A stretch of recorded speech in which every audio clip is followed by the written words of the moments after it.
Okay. So hello everyone, welcome once again. Today we're gonna be talking about basic IP formulations, continuing the discussion that we have had during the lecture. We'll give you a few examples. We'll try to systematize them. Before we start, are there any questions regarding the content covered in the lecture, or any other questions?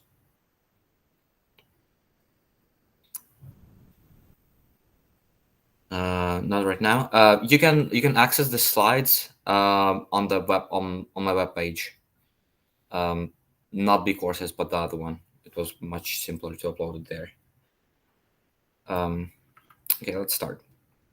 So first of all, the review that what we have covered yesterday. So ILP is the integer linear programming, and we were talking about the integer linear programming and mixed integer linear programming.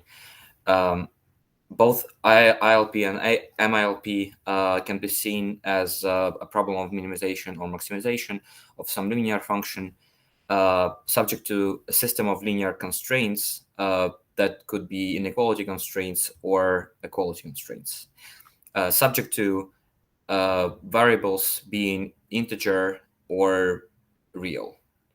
Some variables might be integers, other might be real if you're talking about MILP. A special case of integer is a binary problem, which is a quite important special case we will be talking about later today. Specifically, binary variables are very useful in modeling logical constraints or logical predicates, like logical expressions. It is important to note that when you're constructing a formulation, your formulation should express no more or less than what you are trying to express. So, like if there is a statement or a logical predicate, it must hold true if and only if your logical expression in the mathematical notation holds true, right? So you don't you like if you have an implication, this implication must be replicated exactly in your mathematical coding. Um, let's take a look at an example. Let's say that we have a predicate that is that has two logical variables, x1 and x2. Both x1 and x2 can take a value 0 or a value 1. We have a logical expression that is saying that if x1 is equal to 0, then x2 must be equal to 1. This is a logical expression. This logical operator is called the implication operator. You can read about it on Wikipedia if you haven't heard about it. But the main thing that you need to know about the implication operator is that it has a logical table, and it has two entries, right? Like if we are talking about implication A implies B, and we can write down the following table. So here I will write down the value of A, for example, 0, 0, 1, 1, and here I will write down the value of B, for example, 0, 1, 0, 1. And this basically exhausts all of the possible values for the pair of variables A and B. And the implication A implies B is equal to 0 if and only if we are trying to say that a true statement implies a false statement. So here the implication is equal to 0, and in all of the other places it is equal to 1. This is just the definition of the operator. It has some meaning, so it corresponds to implication, the natural understanding of implication, and as we mean in real life. But mathematically, it can be represented in the form of this simple table. So whenever we are dealing with implications, we need to keep in mind tables or any logical operations really. We need to keep in mind tables like this, and we need to use them implicitly. So if we want to rewrite, so from this table we can rewrite a table for this logical implication. When we have x1 is equal to 0, it's which is itself is a logical expression, and x2 is equal to 1. So in our case, x1 is equal to 0 is a, and x2 is equal to 1 is b. So if we would like to know the value of this predicate depending on the values of x1, x2, we can write down a table just like this, where we need to list all of the possible uh, uh, values of the pair of variables x1 and x2, 1, 1, 1, 0, 0, 1, and 0, 0. And then we need to fill up the table for the eventual predicate that we are trying to study. Any questions up to this point? I'm about to explain what exactly this numbers here are coming, like where exactly they're coming from. Any questions before that?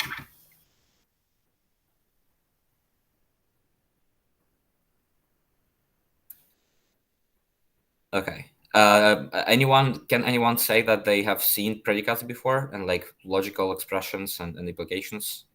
Anyone is familiar Yes. with it? Okay. Yes. Okay, cool. So this values 1, 1, 1, and 0 are coming from the following. So if we substitute the value 1 instead of x1, x1 is equal to 0 is a false statement. So a here would be equal to 0. Uh, and if we look at the table, every time a is equal to 0, the value of the predicate is going to be 1. So we don't even need to worry about x2, and we can write 1 right here. Let's talk about the second row. Uh, when x1 is equal to, so it's the same thing for the second row. X1 is equal to 1, therefore x1 is equal to 0 is a false statement. So this a is equal to 0, and therefore this value here is 1. If we're talking about the third row, x1 is equal to 0 is true for it. Therefore a here is going to be equal to 1, and b here is going to be equal to 1 too, just because x2 is equal to 1 for this case. So b1 is equal to 1, and therefore we can write down, we can look in the table. It corresponds to the last row in this table on up top, and therefore we have 1 for the value of the eventual predicate. If we are looking at the last row, then for that, a1 is equal to 1 again. And x2 is equal to 1 is a false statement. Therefore, b is equal to 0. 1 implies 0 is false from the third row in the table. Therefore, there's a 0 here. Basically, we are trying to express logically something that looks like this. So we need to express what we need to find is an inequality that holds true in these three cases, and it is false in this case. Such an inequality is this one. It is quite easy to check that it holds. So if we substitute 1 and 1 here, we will get 1 is greater than or equal than 0. If we substitute 1 and 0, then we will get 0 is greater than or equal than 0. If we substitute 0 and 1, we will get that 1 is greater than or equal than 1, which is also true. And in the last case, the inequality does not hold. So we have expressed exactly the predicate in the form of a linear constraint, given that our variables. So here we assume that x1 and x2 are binary variables. Note that I'm not talking about how exactly we arrived to with this inequality here. I'm just talking about how to prove that this inequality actually does represent the predicate on the top. Any questions? this point. That's all clear. Okay, so let's look at the following examples. For the predicate of implication, we have um, this property that A implies B implies that not B implies not A. Basically, these are the equivalent statements. For the following exercises, assume that all variables are binary and express if x1 is false and x2 is true, then x3 is false. How to write it down as a mathematical expression? X1 is equal to 1, and x2 is equal to 1. Oh, sorry, it's 0 and then 1. And this is gonna imply that x3 is equal to 0. So this is in the form of just logical expressions. Now we would need to write down like a table for the operator and for the implication operator. For implication operator, we have already had a table. For and it is one. If we have 1 1 1 0 0 1 and 0 0, it is 1 here and 0 everywhere else. So we just so if we are talking about A and B. So we are we're gonna be using this table and the table for implication. If we are to carefully verify, we would see that the following inequality is a solution. We can just check separately. So if we assume that, for example, x1 is equal to 1 and x2 is equal to x1 is equal to 0, x2 is equal to 1, and x3 is equal to 0, we would have something like 1 and 1 implies 1, which is a true statement, just because this thing is equal to 1 and 1 implies 1, and therefore x1 equal to 0, x2 equal to 1, and x3 is equal to 0 must satisfy the inequality down below.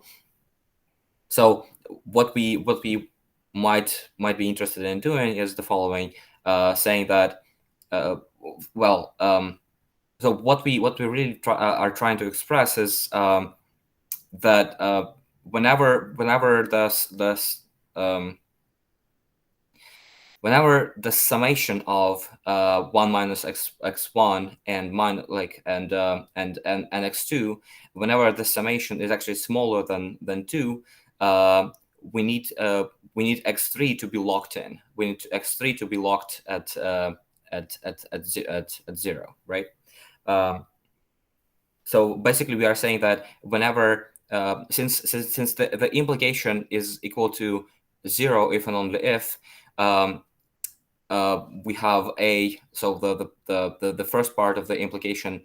So if we're talking about C implies D, we need for the implication not to hold, we need C to be equal to 0 and D to be equal to 1. Therefore, the only scenario under which this the reformulation, the inequality must not hold, is when x3 so x3 equal to 0 is true, and the first part is false. Therefore, most probably we're gonna be trying to bound the expression x3 equal to 0 from above, so that it's not so that we need the inequality to be violated under a specific scenario. I'm trying to express the intuition behind how to formulate this the inequality in the form it is. You will be able to notice how to do this after some practice. However, when you are trying to when you're starting formulating your inequality, you should think about cases when your logical statement actually does not hold, and trying to understand what exactly is the bound it needs to imply.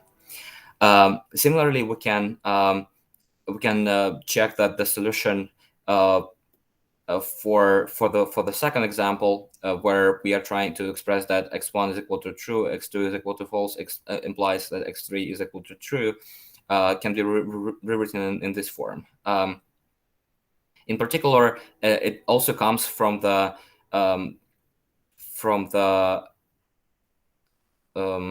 scheme of the form A and B in the parentheses implies C. So in general, you can start by constructing a formulation for this case specifically, and then substitute x1 in case in this expression here it is equal to true. So instead of A, for example, we would just substitute x1, and instead of B, we would just substitute x like 1 minus x2 essentially. Instead of B, we would substitute 1 minus x2, just because B must be equal to true whenever 1 minus x2 is equal to 1, right? So B is equal to 1 whenever 1 minus x is equal to 1, which implies that x2 is equal to 0. Therefore, so basically you can think about this thing as B here, and this thing here is essentially the A, and this x3 here is actually the C. So basically this expression right here, this logical expression corresponds to the scheme C greater than or equal than A plus B minus 1. So it like you can check. So it is simpler to start with a thing like this whenever you are seeing a complicated expression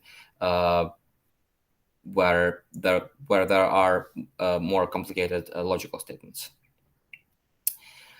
Any questions about the intuition about how we construct the inequalities?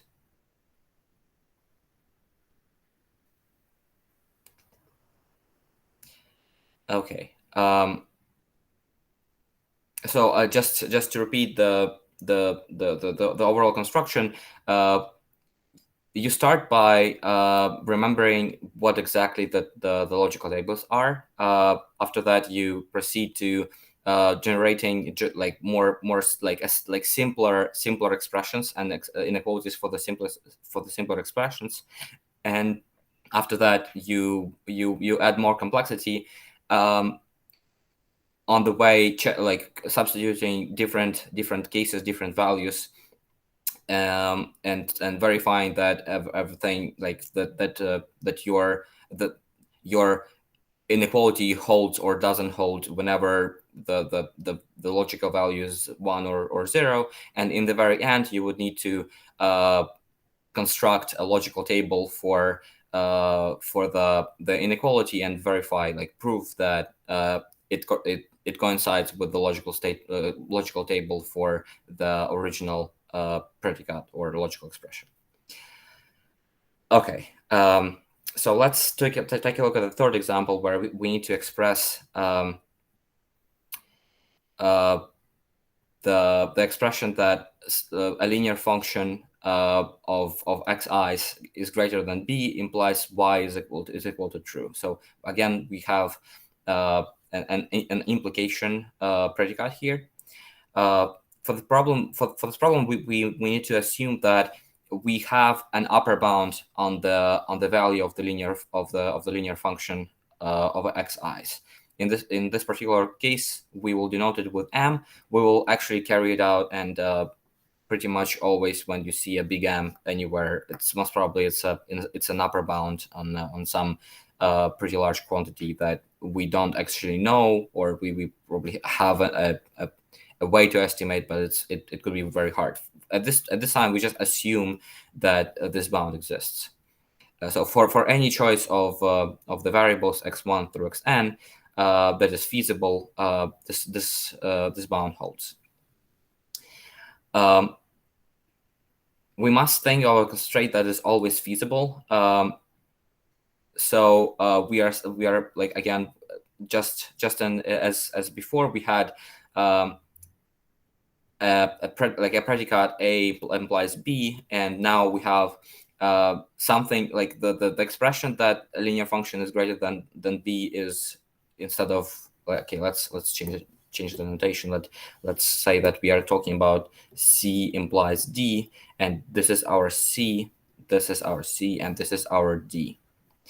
Um, so basically, we are saying that, in other words, whenever this inequality uh, does not, so like, again, when the predicate does not hold, is when our inequality must be violated, right? Um, the predicate does not hold when this linear function ai xi is actually smaller than b. And at the same time, y is false. So we need to say that the inequality is violated. So essentially, y is a variable that allows us um, to violate this inequality. So if y is equal to 1, then the inequality cannot be violated, and if y is equal to 0, then the inequality can be violated. Therefore, y is acting just like a switch, uh, uh, allowing the inequality to be violated. Um, the switch can be written in this form. Basically, we are saying that um, the sum must be less than or equal than b whenever y is equal to 0. And if y is equal to 1, then we don't care what exactly is happening, but uh, we cannot formulate it in, like, we cannot formulate it as an inequality, the fact that we don't care about what exactly is the value of the sum. Therefore, we need to substitute a dummy inequality. Therefore, we have this part y times m, which does not make like many does not make any difference in case y is equal to 0, but in case y is equal to 1, it stands out and provides us with an obvious bound, since we know that it always holds, just because of the assumption. Therefore, if we were to write down the logical table for this inequality, it would exactly correspond to the logical table of this logical expression. Okay. Any questions regarding this last example? Any questions why we need the big M at all? I had a question for this last example. Or you mentioned in the steps of like constructing these inequalities that the last step you have to do is construct a logical table for the inequality you constructed to Yeah. prove that like the inequality is the correct representation or correct expression of the original logical statement. For this case, like, could you just provide like a, I don't know, like a, because I guess in this case we kind of use like sort of the contrapositive where we say like based on the value of y, like this is what must result. Like, is that sufficient? Like, do you have to go out of your way and like construct the entire? Because I would assume for more complex like cases where you have multiple variables, the logical tables will probably get much bigger and much more complex. That's true. Yeah, that's a good question. So, but what you're saying, I suppose, is that it doesn't make much sense to write logical statement for x1 and so on, xn, and also y, right? It's way too large. Is that what you're saying? Yeah, like the logical tables definitely because they like Yeah, it's an extra. Yeah. makes sense. Yeah, you're absolutely right. And what I would suggest you to do in this case is to just say that this thing right here is equal to d, and this thing right here is equal to c, for example, and then you would have um, Oh, I see. I see. uh, yeah, you will have the value of d and then the value of y, and instead of all of the x1 and x like through xn, you would just need to consider all the possible values of d itself, and they're like this way it becomes way easier to reason about Yeah, that makes sense. both the inequality. Yeah, Okay, thank you. sure. Any other question here?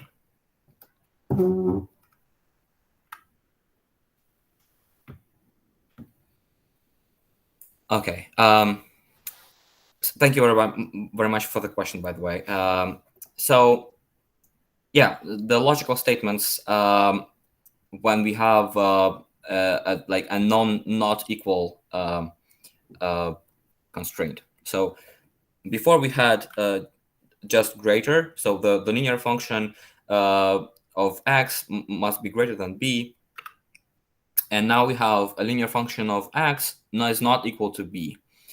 Implies that z is true, and we can assume that there's again a big M value that limits our linear function from below and from above, um, in a natural way for any possible admitted values of x. The solution for this case is the following. It's slightly more complicated just because we had to introduce actually two additional variables, y1 and y2, which are also binary. Um,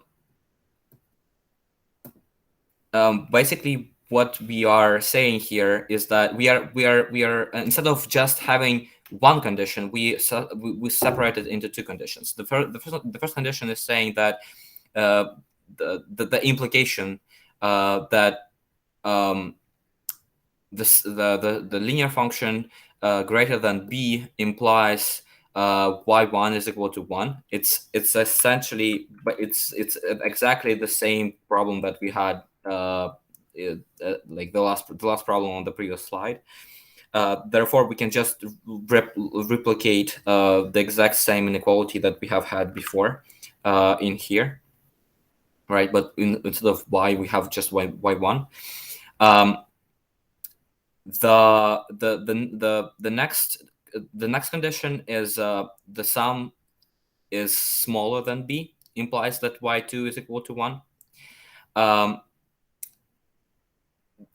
in this case, it is extremely similar to what we had on the previous slide, and therefore we can just repeat the same inequality with change sign, just because we have less than b instead of greater than b.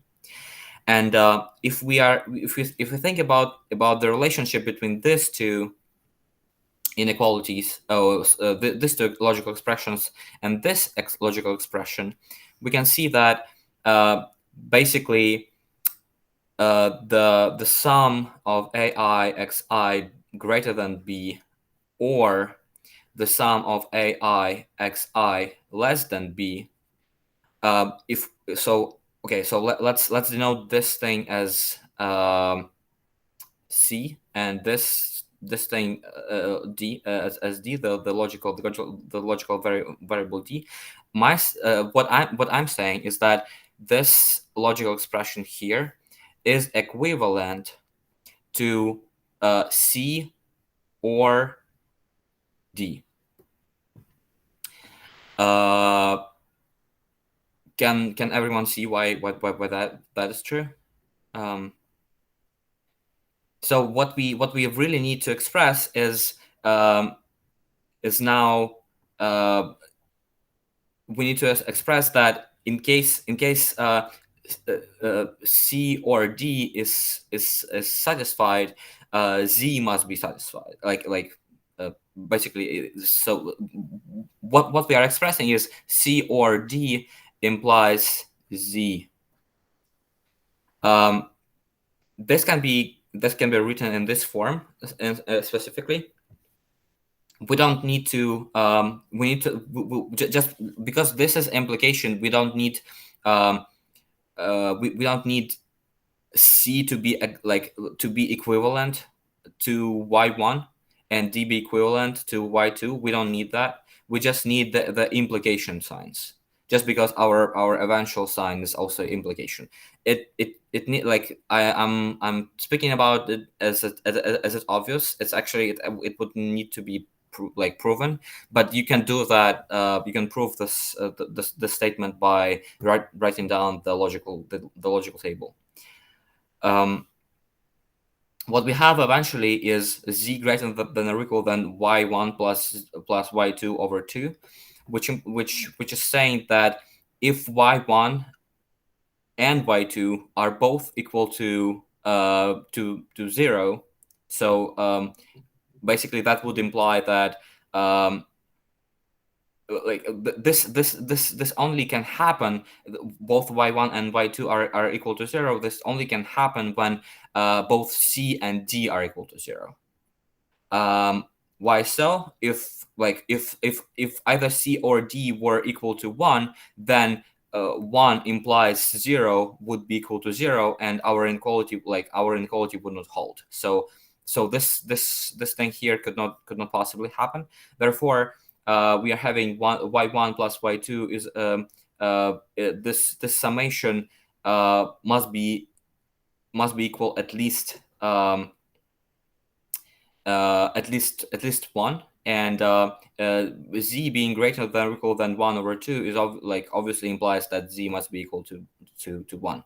Therefore, we are seeing that the logical expression that linear function is not equal to some fixed number implies true can be rewritten as the following system of inequalities. This is a system of inequalities.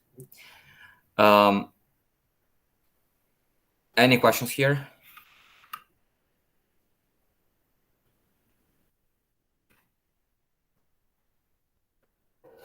Okay. Good. So let's say that now we are talking about not one constraint, not one linear constraint, but actually two different linear functions uh, that which are written right here. So this is summation of a some one set of a's times x, and the other function is represented as the summation of some other type of a's times x. And we are saying that these two linear functions are greater than or equal than b1 and b2. Um, and we need to write down the set of constraints to enforce that at least one of the two inequalities is enforced in all times. What we are saying here is that basically we need to represent this expression, that summation of ai1 xi is greater than or equal than b1, and summation of ai2 xi is greater than or equal than b2. And this is not a system of inequalities. This is like one out of the two inequalities needs to hold.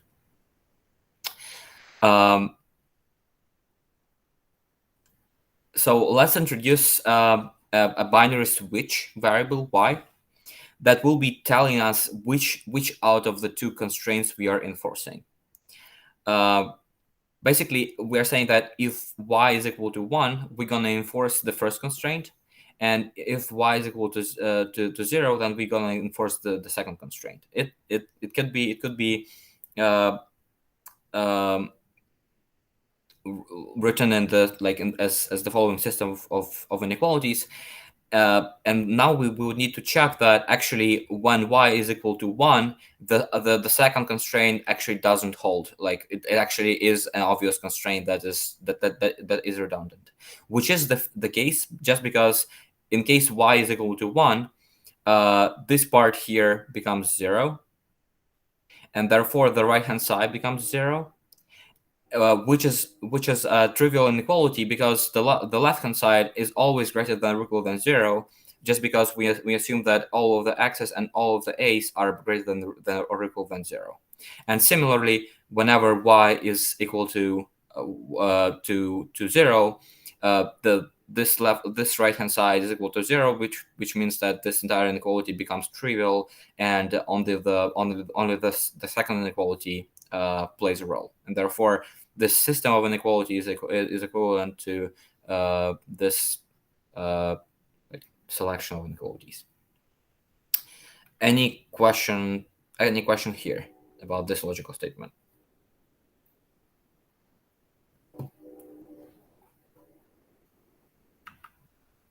No questions at the time.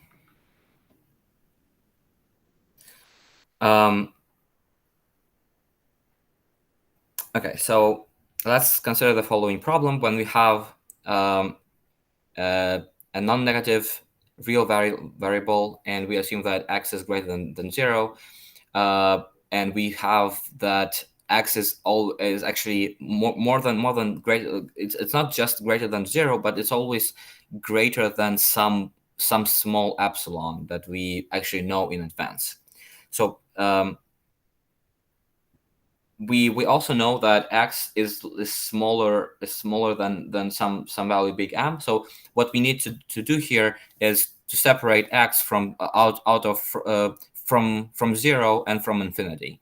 We say that there is some epsilon and there is some big M, so that x can only belong to this interval here, and yeah, essentially, it's kind of a semi-interval because it's open on one hand and closed on the other hand. We need to formulate that x is equal to 0 if and only if z is false, which is quite a non-trivial thing to do, because formulating that something is if and only if is always a challenging thing, and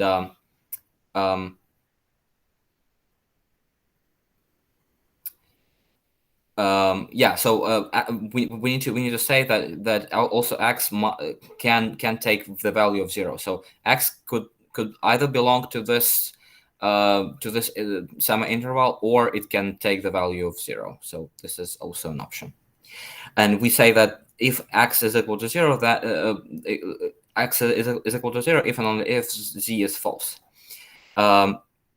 And we can verify that the next two inequalities actually do the job. Basically, what we are trying to say is that saying that x is equal to 0 if and only if z is equal to 0 is equivalent to saying that to saying this that the system holds if x is greater than 0, then z must be equal to 1, and if x is equal to 0, then z is equal to 0, right? Just because this equivalence is equivalent to this system of implications, just because the equivalence is the same as the two implications.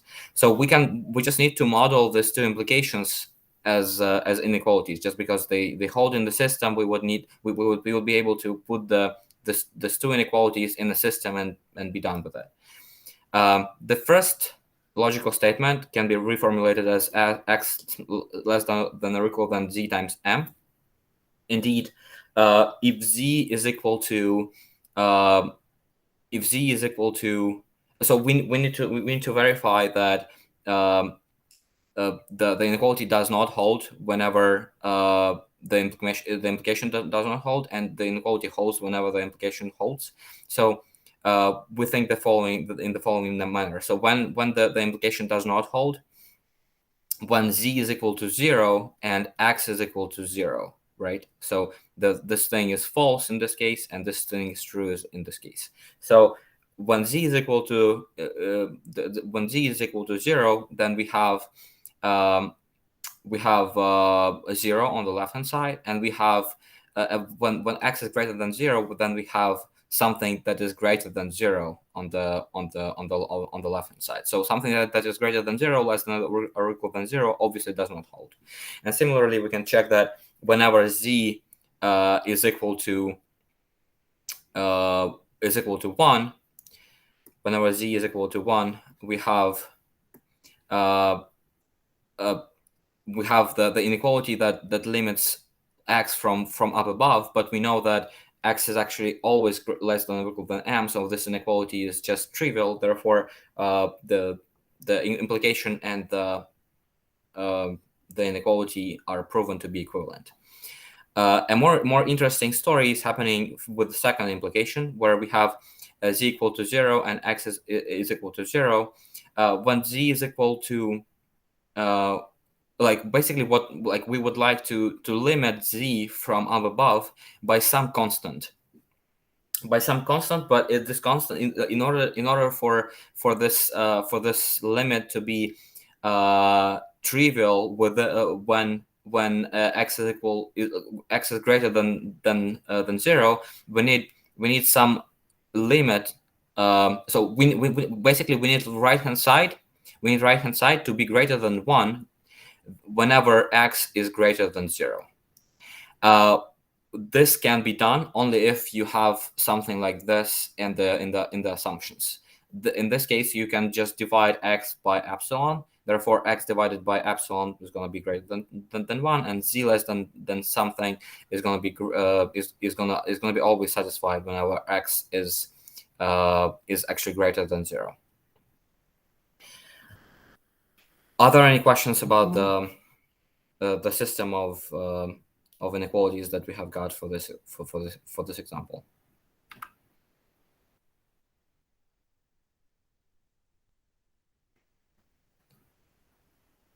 Okay. Now we will need we will slowly transition from the examples on logical statements to the examples on formulation of the actual problems. So for a typical production problem where z could represent the decision of activating a machine, so z is basically like is basically a switch when we turn on whenever we turn on the machine, and k whenever we do turn it on, we incur some cost of k. So what whenever we have a constraint, we have a production formulation like this, when we have an incurred cost after like a fixed cost of production, this is called the fixed cost of production, the value of k. We Whenever we have that, we would need to write down the following constraint. Like our objective function will have the term that corresponds to this that represents this fixed cost. Essentially, it's going to be k always. It's always going to be k times z, and the production is always going to be smaller than or equal than z times some large value of m, which is always greater than or equal than the total amount of production. And we always need to make sure that we include the z being binary in the problem. Okay. Any questions about the logical statements in production problems and how to formulate them? Sounds good. Okay, so we have a job scheduling problem. I'm not sure I'm gonna be able to finish it today, so let's do the following. I will stop here. We'll continue in our next discussion to for probably we are gonna switch some of the parts of the job scheduling problems. If you can, like, before the next discussion, you can take a look at the rest of the problems and select ones that you would like to be covered during the next discussion. The next discussion is also going to be devoted to formulations, and we're probably going to switch to some more non-trivial cases and extended formulations. Yeah, so basically, please feel free to reach out with any with any suggestions regarding what you would like to be covered or to be discussed during the next discussion section. Any questions regarding what we have done today?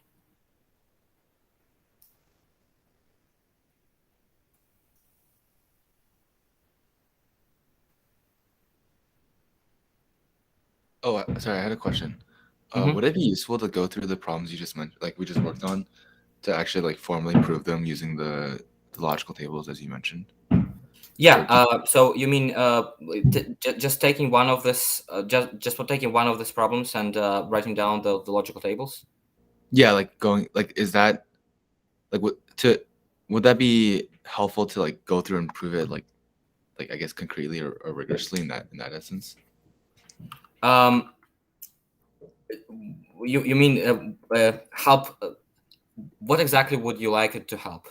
Like what you would like it Oh, to understand like better, or I guess my question is like if we were to see this sort of question on a test, like yeah. or in a homework set, like I'm assuming the standard would be to prove like create the solution and then prove the solution rigorously like um and I think you Oh, mentioned like you mean what amount of rigorousness is yeah I required guess in that's probably homework my set? best, yeah, that's good. Yeah. So it's not strictly necessary to actually write down Okay, uh, the logical tables. I'm just it's more like a helpful tool for you um, to make sure that you have done everything right.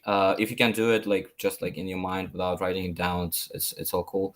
The thing is, if I'm able to find uh, the situation in which your like linear formulation is not equivalent to the logical statement, yeah, that would mean that the entire problem is wrong. So okay, it would really help if you were to be certain that the formulations are in fact equivalent. But okay, that's like it's not going to be a big problem once you have solved like a dozen of this.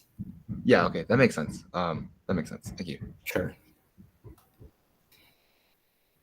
Any other questions here?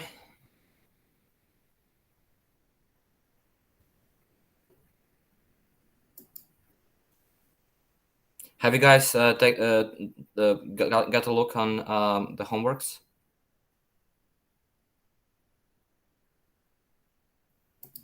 You do know that the homework set is out there, right?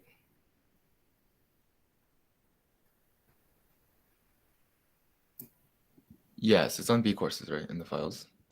Yeah. So if you have any questions regarding that, regarding the formulations, please do reach out. It's better to start early than later.